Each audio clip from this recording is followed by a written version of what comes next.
It all starts with a scene of competition between two warlords, Hatch and Lang, which ends in a victory for Lang. Because of that, Lang and his followers celebrate that once a year as a day of liberation. On the other hand, Hatch's followers are publicly executed while the others' lives are spared. You would have normally thought that those who survive have a better fate, but you are very wrong. Keep watching to find out why. It turns out that those Hatch's followers who aren't killed, are on the other hand sent to military prisons. Those are not ordinary prisons. Prisoners there are exposed to demanding forced labor, and what makes it more extreme is that they are also forced to wear iron masks on their mouths. Iron masks, however, disallow prisoners to talk, breathe and eat solid food, allowing them to eat liquid foods and breathe air using the nose only. Wow, what a draconian way of punishing we have here. We hope you guys get liberated very soon.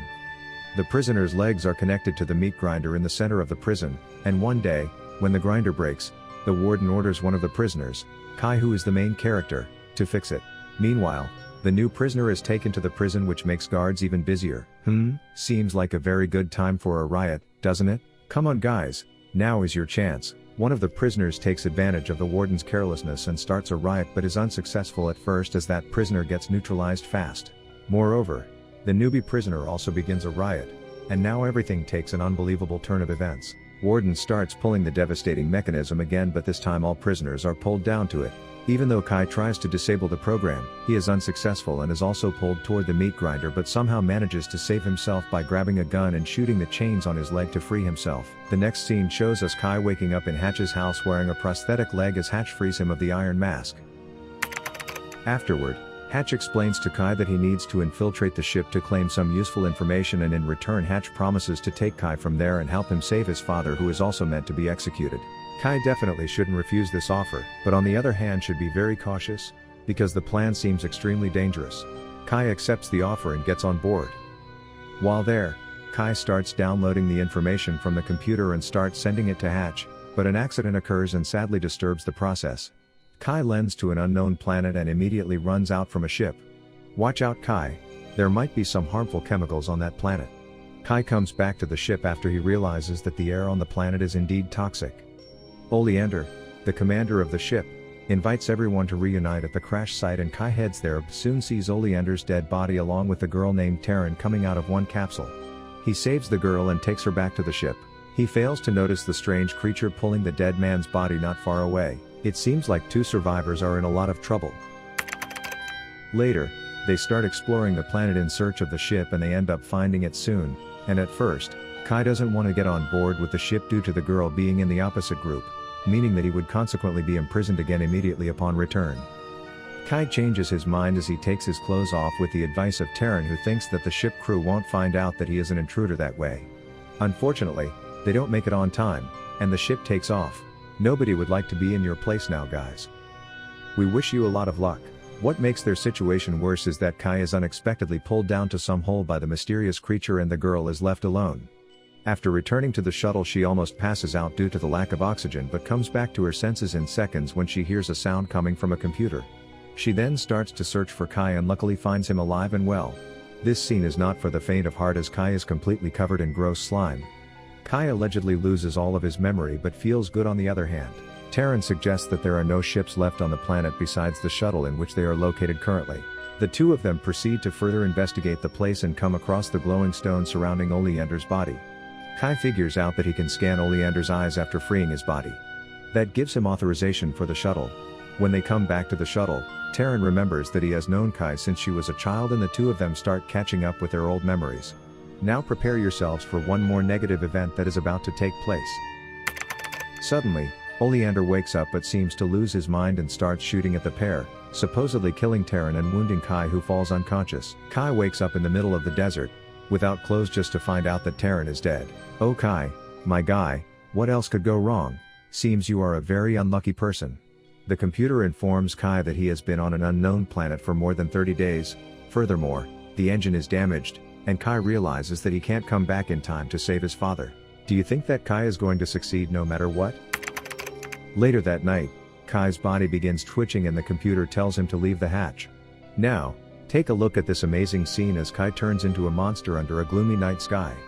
This time Kai remembers what happened, and proceeds to think about his return, but is sadly informed that his father was released a few days ago, meaning that Kai is already late.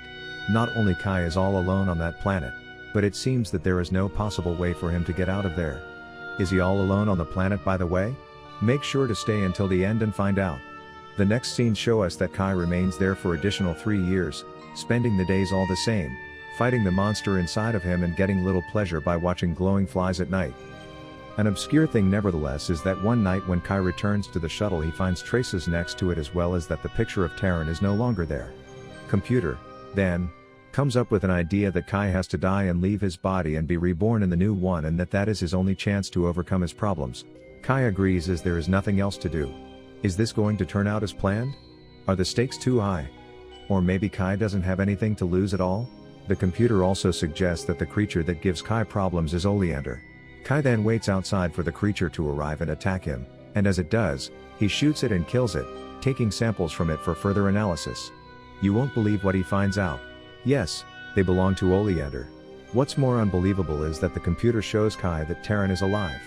Wow, nobody expected this one. Let's see what else the movie brings. Computer and Kai then proceed to search for the missing girl. On their journey, they find a lot of tunnels and enter one as well. There, they come across the terrifying creature that attacks the computer. But if you think that's the most intriguing it gets, you are wrong. Kai finds 2 heads coming out of the wall in the tunnel. One of them is Oleander's head and the second one is unexpectedly Kai's head. It looks like you are losing your mind, Kai, come to your senses, boy. Or is someone playing tricks on you? Upon exiting the tunnel, Kai discovers traces of the capsule that suggest that Terran has left the planet successfully, and Kai is very happy to realize that. At that moment, Kai remembers he has a bomb hidden in his prosthetic leg. Memorize this cause it might be useful for him very soon. Not long after, Kai sees a few shuttles in the sky slowly approaching the planet. He meets with some people including soldiers and Hatch as well.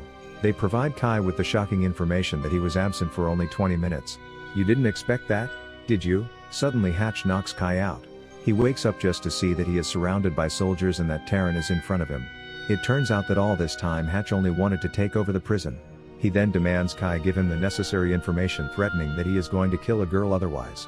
Because of that, Kai reveals everything to Hatch. But he still takes the gas mask from Terran. When Hatch finds the information package he wants to get rid of all witnesses and tries to detonate the bomb to kill them all, but conversely, he detonates the bomb Kai found and set up earlier that day. All we can say is harm set harm get. Meanwhile, Kai turns into a monster once again and starts attacking everything surrounding him furiously, but gets back to normal after Terran approaches him. Kai and Hatch face each other one last time as Hatch survives the detonation and Kai beats Hatch with the help of the monster as he learns how to manage it properly. Finally, it's about time already. After a lot of unexpected plot twists and sad moments, the movie has a happy ending as the ending scenes show Kai and Terran taking off from the planet to fight the second dictator Lang and save the world from him.